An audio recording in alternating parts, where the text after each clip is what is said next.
Coucou. Coucou. C'est Margot qui vous parle depuis la planète Covid. J'espère que vous vous sentez bien. Je vais quand même charger mon téléphone qui, sinon j'ai peur qu'il meure. Coucou, personne qui me rejoigne. Je charge mon téléphone. Attends. Hop, ça fera un peu de bordel, mais c'est pas grave. Et puis je vais m'allumer une petite bougie pour vous accueillir dans de bonnes conditions. Coucou. Coucou, j'ai le Covid. Ça passe doucement. J'étais bien malade hier et avant-hier et là ça passe. J'espère que vous allez bien. Alors, si j'arrive à allumer une bougie, bien sûr. Hop, une jolie bougie pour vous. Et puis j'avais demandé, là aujourd'hui, ce que je fais avec vous, c'est que je vais vous faire des tirages de tarot en direct d'après des questions que vous allez poser ici en direct. Et j'avais demandé quel était, si vous aviez un jeu de tarot de préférence. Et franchement, j'ai pas eu énormément de réponses, c'était assez aléatoire, mais j'ai 3 personnes qui m'ont demandé le goût de tarot. Et du coup, c'est celui que je vais prendre parce que vous avez besoin de bienveillance et de douceur. J'en ai besoin aussi, je l'avoue, parce que, donc comme je vous ai dit, j'ai chopé le Covid. En soi, c'est pas un énorme problème parce que bon, vous voyez bien que je suis pas à l'article de la mort, que ça passe doucement, enfin voilà, quoi, je suis un peu grippée. Mais au-delà de ça, j'ai dû annuler le week-end de l'expérience tarot, de ma retraite tarot niveau 2. Vous savez peut-être que pour l'expérience tarot, donc la retraite tarot, il y a le niveau 1 qui est de vous apprendre à faire des libérations énergétiques avec le tarot. D'ailleurs, il reste que 2 places pour février si tu es intéressé, c'est encore disponible. Et il y a une expérience tarot niveau 2 où là, je t'apprends à faire des libérations pour les niveaux transgénérationnels.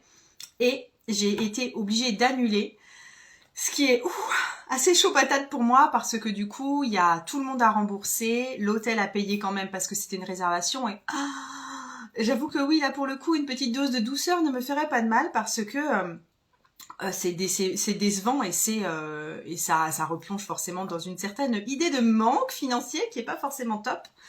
Donc voilà pour moi ce matin. J'espère que ça va bien pour tout le monde sinon. Et écoutez, j'ai mélangé mon jeu de tarot et je vais prendre les questions comme elles viennent et je fais ça jusqu'à... J'avais dit que je faisais ça jusqu'à 11h30, mais je me rends compte que... Si, c'est bon. Je pensais plus que mon téléphone pouvait afficher l'heure en étant en direct. Coucou. Allez-y, je vous laisse poser la première question. Je vous tire à chaque fois une carte ou 2 s'il y a besoin. Non, attends, qu'est-ce que je vais vous faire comme tirage? Je vais chercher avec une première carte la question qu'il y a sous la question. Il y a toujours une question sous votre question. Et une carte de réponse. Ok? Femme de l'automne, comment vais-je évoluer professionnellement? Femme de l'automne, quelle est la question sous la question? Attends, je te demande une seconde. C'est quoi la question sous la question? Pourquoi tu me demandes ça aujourd'hui? Pourquoi tu me demandes ça? Et c'est quoi la réponse?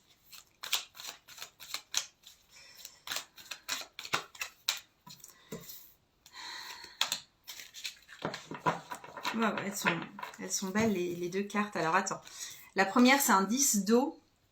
Donc c'est toi, dans comment vais-je évoluer professionnellement? La question sous la question ou dans la question, c'est un 10 d'eau.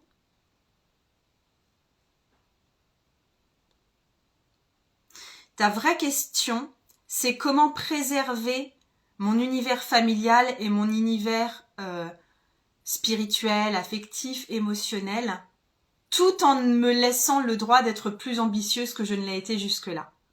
C'est comment préserver à la fois ma vie de famille et mes propres valeurs, tout en décidant de mettre plus d'ambition dans ma vie?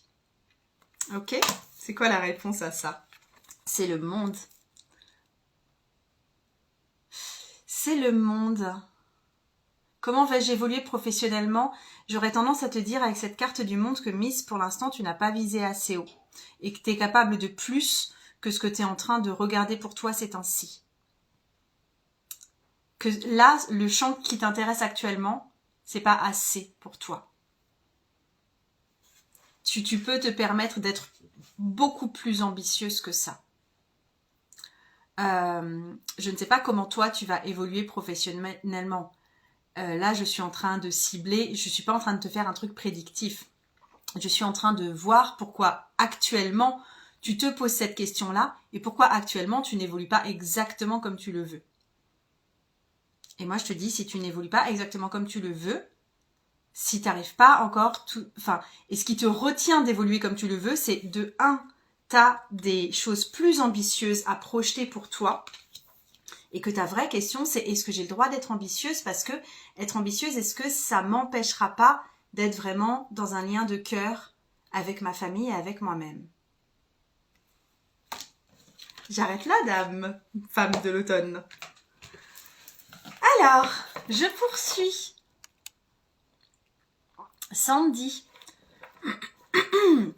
Bonjour Margot, on s'est parlé hier via YouTube. Je suis dans le flou côté professionnel. Mon intérêt pour le tarot grandit de plus en plus. Point d'interrogation. Mais ce n'est pas une question, ça, Sandy. Oui, je suis dans le flou professionnel et mon intérêt pour le tarot grandit de plus en plus. Ok, c'est quoi la... On va voir. C'est quoi la question que tu me poses en fait là? Parce que ça, c'est pas du tout une question. Hein. C'est très bien si ton intérêt pour le tarot grandit de plus en plus. C'est moins bien si t'es dans le flou professionnel. En fait, la question que tu me poses, c'est est-ce que tu crois que je serais capable de devenir tarologue? J'en sais rien du tout, moi.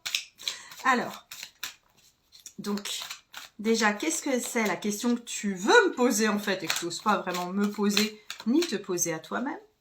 Et c'est quoi la réponse à cette question?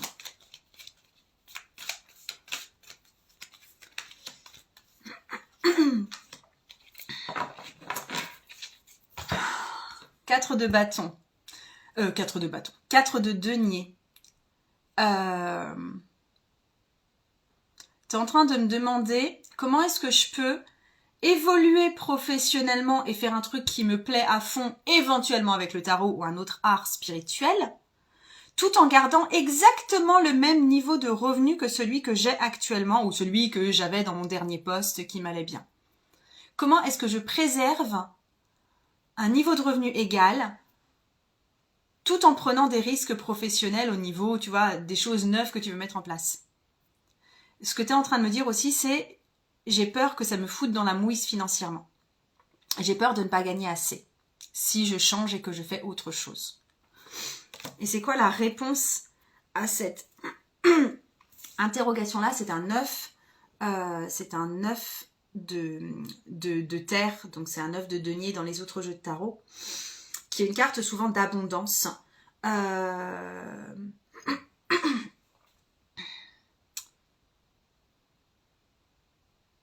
Je pense qu'avant de te lancer dans quoi que ce soit, tu as besoin d'un plan qui puisse te maintenir dans une forme d'abondance, enfin en tout cas une abondance qui toi te convient. Parce que par exemple, là je suis pas en train de te dire de lâcher ton boulot de salarié si tu as un boulot de salarié. Je suis pas en train de te dire de pas chercher un boulot à mi-temps si c'est ce que tu veux. Tu vois, je suis pas du tout en train de te dire ça et de te dire ouais, rien à foutre, de toute façon le tarot c'est complètement la vie et de toute façon on peut faire que... Non, non, je veux dire, il y a un moment tu as besoin d'un minimum de réalisme et de plans qui te maintiennent dans une certaine abondance et dans le confort dont tu as besoin actuellement dans ta vie et dans laquelle tu veux peut-être maintenir ta famille également. Donc je pense que tu as besoin d'un... Ouais, c'est ça en fait. Tu as besoin d'un plan d'action qui puisse te maintenir dans une certaine richesse parce que tu as besoin de ces richesses pour... te sentir bien dans ta vie, c'est tout. Ce que je te conseille aussi, si tu as besoin d'un plan d'action comme ça, c'est que tu vas aller voir au lien dans mon profil, tu vas aller voir mes cours de tarot, d'accord? Et dans la partie, ma boutique en ligne de cours de tarot, je crois que j'ai appelé ça comme ça, tu vois, et presque à la fin, il y a un truc gratuit, c'est c'est un fichier PDF pour te donner tout un plan d'action pour lancer une activité. selon là où tu en es en ce moment. Et je pense que tu auras besoin peut-être de cette fiche-là pour construire une future activité d'indépendante, tu vois, sans pour autant renoncer à toute forme d'abondance et de financement jusque-là. Ok? Je suis méchamment enrouée. Bon, je peux tousser tout ce que je veux, même sans masque, je suis chez moi. Voilà pour Sandy. Vous avez que des blocages pro, là. Je vais plus vers la fin, là. Je vais pas vous prendre tous dans l'ordre. Vous m'avez posé genre 1000 questions. Alors, attends. My Tarot and Me, en étant très mentale, c'est compliqué pour moi de lâcher prise sur ce qui ne va pas et je m'épuise toute seule. Tu me dis pas du tout ce qui ne va pas et tu me dis pas du tout ce que te dit ton mental. Et tu ne me poses pas de questions. My Tarot and Me, tu ne me poses pas de questions là. Alors, je bats les cartes en reposant, enfin en disant ce que tu me dis. En étant très mentale, c'est compliqué pour moi de lâcher prise sur ce qui ne va pas. Et je m'épuise toute seule.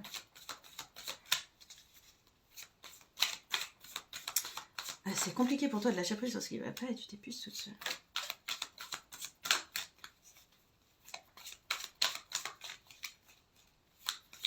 C'est quoi ta question ?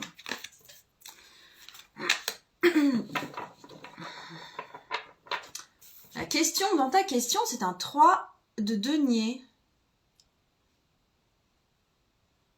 Tu as envie de construire quelque chose que tu ne construis pas et c'est là que ton mental entre en jeu. Tu as envie de construire quelque chose. Tu as envie de faire quelque chose. Tu as envie d'établir quelque chose. Et de préférence, visiblement, avec d'autres personnes aussi. Je pense pas que ce soit un projet solitaire. Peut-être que c'est un projet de tour du monde avec ton mari ou que c'est un projet d'entreprise pour toi toute seule ou avec une copine ou je sais pas ce que tu veux faire, tu vois. Mais tu as envie de construire et tu n'arrives pas à construire parce que tu es en train de te prendre la tête. La réponse, c'est un 7 de terre. Je t'invite à faire une liste, d'écrire une liste, de t'immerger dans cette liste, de tout ce que tu as déjà construit jusque-là. Et qui a marché, la liste de tout ce que tu es capable de faire. Parce que tu l'as déjà fait, tout simplement. Tu as peut-être déjà fait des enfants. Je veux dire, comme pari plus risqué, je pense pas que ça existe, tu vois. Tu as peut-être déjà fait, je sais pas, peut-être que tu as déjà fait un saut en parachute, peut-être que tu as déjà construit une maison en partie, peut-être que tu as déjà fait un achat immobilier, peut-être que tu as déjà perdu 10 kilos, peut-être, tu vois, il y a plein de trucs que tu as peut-être déjà réussi. Et je pense que tu as besoin de faire une liste des réussites. Je te conseille en parallèle de cette liste, parce que le 7 de pourquoi est-ce que je te dis tout ça ? Parce que le 7 de denier, c'est une carte un peu de bilan et de voir ce qui a fonctionné et ce qu'on en fait ensuite.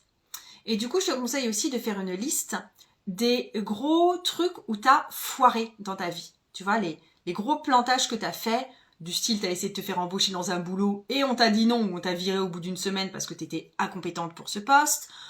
Du style t'as voulu rétablir les choses avec ton père ou ta mère parce que ça marchait pas bien et tu t'es pris un gros râteau. Ou tu vois, les trucs que tu as... Du coup, je reviens. Donc, je t'invite à faire un truc, des grosses erreurs que tu as fait ou des trucs que tu as vraiment loupés dans ta vie et de voir en face à chaque fois ce que en fait ça t'a apporté ou ce sur quoi tu as débouché en fin de compte. Parce que souvent les grosses erreurs ou les gros plantages qu'on fait dans notre vie, finalement c'est qu'un truc sur notre parcours qui nous permet au final d'évoluer.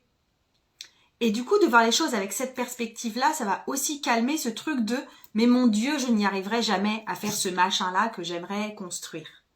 Tu vois, de voir que déjà, tu as réussi à faire des trucs bien dans ta vie. Je veux dire, je pense pas que tu aies 15 ans là quand tu m'écris. Et d'autre part, que même les erreurs ou les plantages que tu as eus, tout compte fait, t'ont amené à grandir toi-même. Autre chose aussi, mais ça je pense que je vous l'ai déjà répété, je le répète souvent. Arrêtez de faire la guerre à votre mental. Arrêtez de faire la guerre à votre mental. Votre mental fait partie de vous. Votre mental, c'est vous. Votre mental, il est là pour vous aider. Il est là pour formaliser. Il est là pour mettre en mots. Il est là pour mettre en question. Il est là pour vous aider à hiérarchiser, à prioriser, à construire un plan d'action. Donc, arrêtez de faire, dès que vous partez en mode, effectivement, réflexion, arrêtez de vouloir mettre un couvercle dessus sous prétexte que c'est le mental ou le vilain mental. Je veux dire, il vous aide à survivre votre mental. Donc ça suffit avec ça. Par contre, ce que vous dites en général, c'est « Oh là là, mon mental m'empêche de… » C'est que vous avez des pensées, d'après vous, qui sont polluantes. Du type « J'y arriverai jamais, je suis trop nulle pour faire ça, de toute façon Magali, elle fait ça beaucoup mieux que moi. » Des trucs comme ça. Ok ? Et en fait, le problème que vous avez, c'est que, étant donné qu'on est bercé par des ondes de « il faut penser de façon positive et voir que des petits oiseaux et des petits nuages roses », vous pensez que c'est très mauvais et que ça fait de vous une mauvaise personne d'avoir un discours intérieur du type « j'y arriverai jamais ». Ok ? Moi, ce que je te conseille, c'est d'écouter cette voix-là et de même te noter ce qu'elle te dit. D'être consciente qu'il y a une partie de toi qui est convaincue que, franchement, ça va pas le faire et c'est très effrayant. Et c'est une fois qu'on a laissé ce mental s'exprimer et qu'on en a bien pris conscience et que c'est ok de penser ça et que de temps en temps, ce qu'on va penser n'est pas forcément en notre faveur, qu'on peut en même temps penser d'autres choses plus constructives. Mais tant que vous mettez un couvercle sur autre chose, ça va faire comme des pop-corn, tu vois, le couvercle, il va sans cesse tressauter, tressauter, tressauter, et ça empêche de penser à autre chose, ça empêche de laisser le champ libre pour des choses qui sont sans doute plus construites. Ça marche ? Il y a beaucoup de gens ici, et je vois dans vos questions, qui s'intéressent à tout ce qui est monde du tarot. Je fais une petite parenthèse, justement, j'ai eu énormément de questions en message privé pour le club que je lance, le rendez-vous tarologique. Donc, j'ai surtout eu des questions pratiques. Donc, pour tout ce qui est questions pratiques, le rendez-vous tarologique, donc c'est un club, il y a un espace membre. Quand vous êtes inscrit, il y a cette somme d'argent d'espace membre qui va vous être prélevée chaque mois, d'accord? Et si vous vous inscrivez ces temps-ci, à la place de 45 € par mois qui vous seront débités, ce sera 35 € par mois qui vous seront débités uniquement. Tant que vous restez inscrit, ça restera 35 €. Vous pouvez vous désinscrire quand vous voulez, vous pouvez vous réinscrire quand vous voulez. Sachant que chaque mois, il y aura un atelier en direct et qui sera ensuite logé sur le rendez-vous tarologique qui sera animé par moi. Ce mois-ci, c'est un rendez-vous qui va s'appeler carte de vie et qui vous apprend un peu à faire votre propre constellation de cartes de vie. D'accord ? Si vous voulez juste regarder, avoir accès à cet atelier et point barre et j'entends plus jamais parler de vous, vous souscrivez, vous venez avec moi à l'atelier carte de vie et le lendemain ou le surlendemain, histoire de regarder peut-être le replay et puis d'enregistrer les documents, vous vous désinscrivez. Sachant que du coup, le prochain atelier que vous prendrez, ce sera à 45 €. Donc c'est complètement modulable, vous en faites ce que vous voulez. Et si vous avez encore des questions, je pense que j'ai trop de questions ici, donc posez-les-moi là aussi en DM, en message privé, je vous répondrai. Donc voilà. Et oui, il y aura un atelier par mois. Pour l'instant, je n'ai rien prévu de plus qu'un atelier par mois en direct. Et après, le direct est hébergé sur le site et du coup, vous y avez accès. D'accord ? Même si vous venez 3 mois après, vous avez accès aux ateliers qui ont eu lieu 3 mois avant. Je pense que je vais le concevoir comme ça. Et voilà. Qu'est-ce que je peux vous dire d'autre ? Je ne sais pas si je vais réserver des surprises en plus du type tirage de tarot ou autre, ou si je vais vraiment m'astreindre à simplement un atelier par mois et puis donner tout le contenu que j'ai là-dessus. Je pense que ce sera d'ailleurs ça. Et voilà, je sors du format formation très formel avec des modules et des choses comme ça pour un format peut-être plus interactif et plus régulier aussi. Voilà. Et donc, je poursuis. Lulucidel, quelle est la première action à entreprendre pour me lancer dans mon projet de thérapeute en soins énergétiques? Pareil, toi, tu vas dans ma partie boutique de cours en ligne, tu descends tout au bout, et tu charges le PDF gratuit sur comment lancer son activité. Même si tu n'es pas dans le tarot, ça va te servir. D'accord ? Ça va te servir à savoir quelles actions poser, comment les hiérarchiser, quoi faire quand. Donc, Miss Lulucidel, quelle est ta première action à entreprendre pour te lancer dans ton projet de thérapeute en soins énergétiques ? Quelle est ta question sous ta question? Et ensuite, comment répondre à cette question?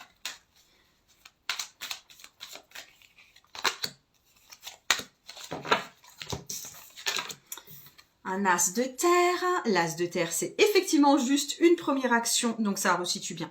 Tu veux savoir que le truc que ça me dit là, étant donné qu'il s'agit de première action pour enclencher un truc de prospérité, ça me dit deux choses. Première chose vraiment en termes d'action, c'est fixer des tarifs et les mettre en ligne. Et deuxièmement, c'est que la réponse à cette question, tu la connais déjà. En fait, je trouve que les as en général, c'est des trucs assez évidents. Tu vois, c'est le nez au milieu de la figure. Il n'y en a qu'un, tu vois. Et il y a ce truc de, mais tu sais quoi faire. Je veux dire, là, je viens de te dire, pose tes tarifs parce que effectivement, il y a quelque chose de très denier dans l'esprit tarif.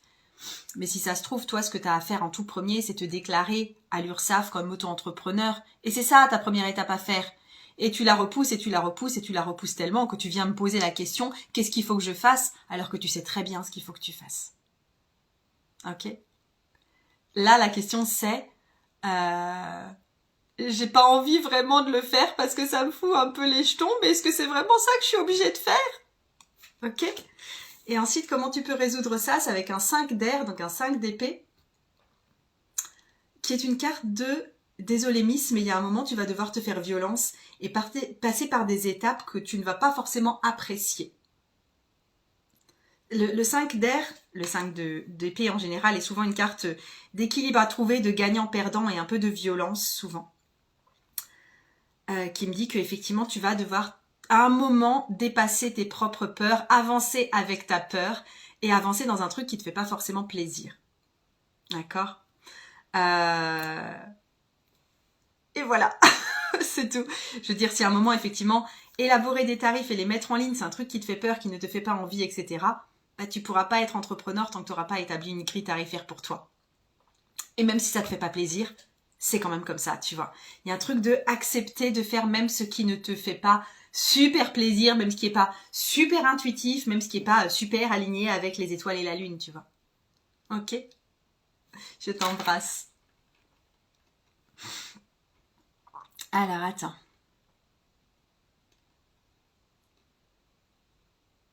Lifaël, tu me demandes « Bonjour, ai-je un avenir dans mon poste actuel ou dois-je en changer ?» Et attends, je regarde juste l'heure qu'il est. Il est 24. Donc, je pense que je fais ta question. Je fais une autre question. Et après, je vous fais des gros bisous et je m'en vais. Donc, Lifaël, ai-je un avenir dans mon poste actuel ou dois-je en changer? C'est quoi la question sous la question? C'est quoi la question sous la question et comment est-ce que je peux répondre à ça? Attends.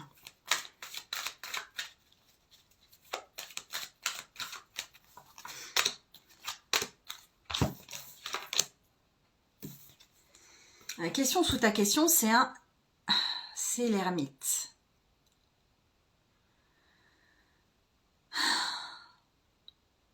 Je pense que dans ta situation, tu aimerais bien évoluer à ton poste actuel, effectivement, mais tu te sens désespérément seul là-dedans parce que tu ne bénéficies pas de vraiment d'appui. Je pense que ton chef direct, par exemple, ou ta responsable, ou je ne sais pas comment t'appelles ta hiérarchie, te laisse un peu livré à toi-même. Et du coup, tu dois agir seul. Et je pense que tu essayes toi-même de faire tes preuves et de montrer que tu es capable de prendre peut-être plus de projets ou de pouvoir gravir des échelons. Mais je pense qu'on va te maintenir à ta place parce que justement, tu dois faire bien ton boulot. Je pense que toi, tu fais bien ton boulot pour prouver que tu peux faire plus, mais eux le voient comme tu fais bien ton boulot, donc on va te maintenir à cette place-là. Et que du coup, ça engendre un sentiment pas mal d'être délaissé et de solitude. Et c'est la mort qui s'appelle transformation dans ce jeu-là. J'allais dire, c'est pas forcément lâcher ton boulot. C'est, je pense que tu n'as pas, alors, ce qui me vient pour toi, c'est ce que pour l'instant tu espères évoluer dans ton boulot en prouvant ce dont tu es capable. Et c'est pas forcément la meilleure méthode. Ce que tu n'as pas encore fait et ce qui doit être transformé chez toi, c'est justement plus être la super employée, mais te montrer comme une employée ambitieuse. Et du coup, peut-être aller voir tes supérieurs en disant « Écoutez, je songe à poser ma démission ou à vous demander une rupture conventionnelle parce que j'ai besoin d'évoluer professionnellement et on est en train de me proposer, tu peux même inventer ou bien regarder des posts sur les sites de boulot. On m'a proposé ou il est possible pour moi de rejoindre telle ou telle équipe ou tel et tel métier, tu vois.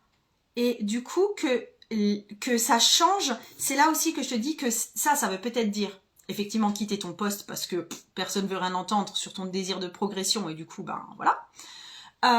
Soit ça veut dire changer de perspective là-dessus, c'est-à-dire que tout d'un coup, les gens ne te perçoivent plus comme l'employé modèle, mais comme l'employé qui en veut.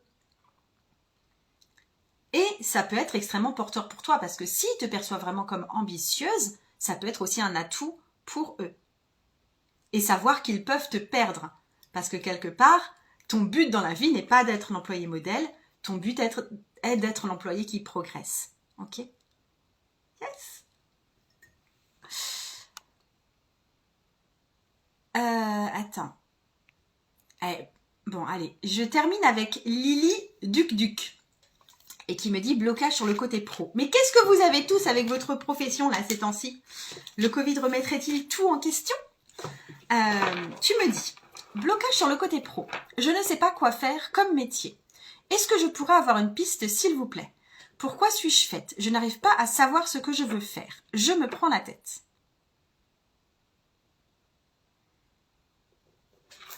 Ok. Il y a deux présupposés là. De un, qu'il existe un métier idéal pour toi, ce qui n'est peut-être pas le cas. Et de deux, tu ne te laisses pas le droit de tester des trucs. Ou d'avoir deux métiers.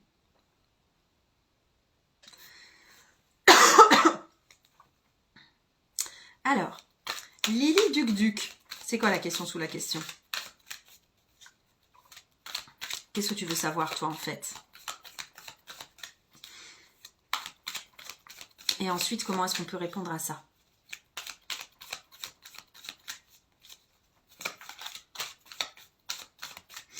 Alors, Miss Lily Duc. Lily Duc qui ne sait pas quoi faire dans sa vie. Alors, reine d'air, c'est la reine d'épée. Alors, attends. Reine d'épée, qu'est-ce qu'elle te dit? Oh non, pas qu'est-ce qu'elle te dit. Qu'est-ce que ça me dit sur la question que tu devrais poser ou qui est en dessous de ta question?